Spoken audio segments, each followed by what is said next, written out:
নমস্কার, এসবি নিউজে স্বাগত। চলে যাব আজকের দিনের একটি গুরুত্বপূর্ণ সংবাদে।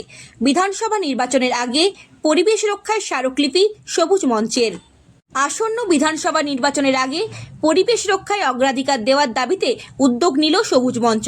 পশ্চিম মেদিনীপুর জেলা শাখা রবিবার বিভিন্ন রাজনৈতিক দল ও প্রার্থীদের হাতে 14 দফার রাজ্য স্তরের এবং জেলার 4 দফার দাবি সম্বলিত স্মারকলিপি তুলে দেওয়া হয়। পরে মেদিনীপুর শহরের প্রেস ক্লাবে সাংবাদিক বই সম্মেলন করা হয়। সংগঠনের দাবি, কার্বন নিঃসরণ কমানো, নদী ও জলাভূমি সংরক্ষণ, প্লাস্টিক ও বজ্র ব্যবস্থাপনা উন্নত করা, শব্দ ও বায়ু দূষণ নিয়ন্ত্রণ সহ পরিবেশ রক্ষায় কার্যকর পদক্ষেপ নিতে হবে। বিশেষভাবে কাঁসাই, কেলেঘাই ও সুবর্ণরেখা নদীর দূষণ রোধ, অবৈধ বালি উত্তোলন বন্ধ এবং শহরের বজ্র পরিশোধন ব্যবস্থা করার দাবি তোলে। সবুজ মঞ্চ জানায়, নির্বাচনী প্রচারের পরিবেশের বিষয়টি তুলে ধরা এবং ক্ষমতা এলে তা অগ্রাধিকার দেওয়ার প্রতিশ্রুতি চাওয়া হচ্ছে প্রার্থীদের কাছে। অনুষ্ঠানে উপস্থিত ছিলেন সবুজ মঞ্চ পশ্চিম মেদিনীপুর জেলা শাখার সভাপতি রোশেনারা খান, সম্পাদক ঝর্ণা আচার্য সহ সভাপতি হীরক আঢ্য, কোষাধ্যক্ষ নরসিংহ দাস, সদস্য সোমা নায়ক, মৌমিতা বাঁকুড়া, ইন্দ্রদীপ সিনহা, সনাতন সিট, করবী বিশ্বাস, সুদীপ কুমার ধারা প্রমুখ। পতঙ্গ রয়েছে যেগুলো মানুষ যাচ্ছে, স্টুডেন্টরা যাচ্ছে, সেগুলো জানতে, সেগুলো নিয়ে গবেষণা করতে, কিন্তু আমরাও তো সেরকম পারি। আমরা আমাদের জঙ্গল সেভাবে রক্ষাই করতে পারছি না, যার ফলে আমরা সেইভাবে তুলে ধরতেও পারছি না জঙ্গলের বিষয়গুলো। আমাদেরও জঙ্গলে অনেক কিছু রয়েছে। আমরা জঙ্গল বলতে সুন্দরবনের কথা বলে থাকি, সুন্দরবন আর রাজভবন জায়গা মাংস ব্যবহার করছে না, আর একটা দূষণ ছড়াচ্ছে, কিন্তু সেই একটা গ্যাস তৈরি হচ্ছে সেই পুকুরগুলো পচে পচে। এগুলো আমার মনে হয় রাজনৈতিক নেতাদের এই বিষয়গুলোর প্রতিও লক্ষ্য রাখা দরকার। আমরা চাইবো যে এই জিনিসগুলো যেন তারা লক্ষ্য রাখেন, এগুলো যেন সংস্কারের ব্যবস্থা করেন। আর আরো অনেক কিছু বলার আছে, যেগুলো আমার আছেন, আরো ওরা বলবেন যে কি কি বিষয়গুলোর প্রয়োজন, আমাদের সংস্কারের প্রয়োজন বা এগুলো সরকারের লক্ষ্য রাখার দরকার, এই বিষয়গুলোর উপরে সেগুলো ওরা বলবে। তারা বলছে পরিবেশের ওপর, পরিবেশ রক্ষার ওপর কিন্তু সেরকম কোনো বক্তব্য আমরা শুনতে পাচ্ছি না।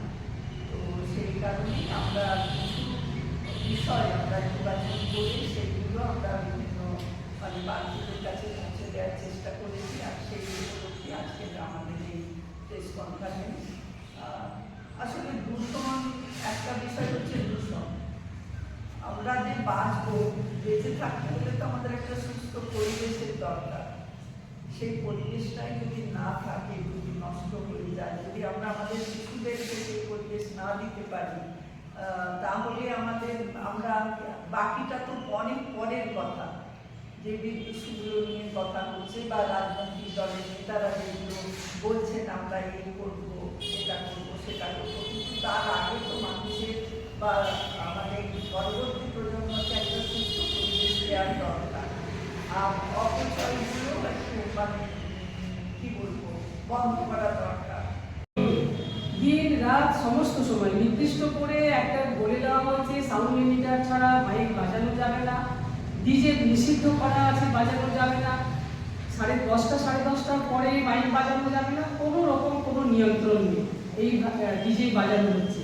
বর্জ্য ব্যবস্থাপনা আজকে শুধু মেদিনীপুর শহর নয়, খড়গপুর শহর নয় বা অন্যান্য জেলার গ্রামাঞ্চল, আমরা চাইছি যে শহরের যে বর্জ্য ব্যবস্থাপনা সেটা যেমন সুষ্ঠুভাবে হবে, গ্রামাঞ্চলেও বর্জ্য ব্যবস্থাপনাটা সুষ্ঠু করতে হবে। ভূগর্ভের জল চাষের কাজে ব্যবহার হচ্ছে, যেভাবে নিচের পানীয় জল কমে যাচ্ছে, সেই সংকটের থেকে বাঁচতে গেলে এই মুহূর্তে কিন্তু ভূগর্ভের জল যথেষ্ট উত্তোলন করা বন্ধ করতে হবে।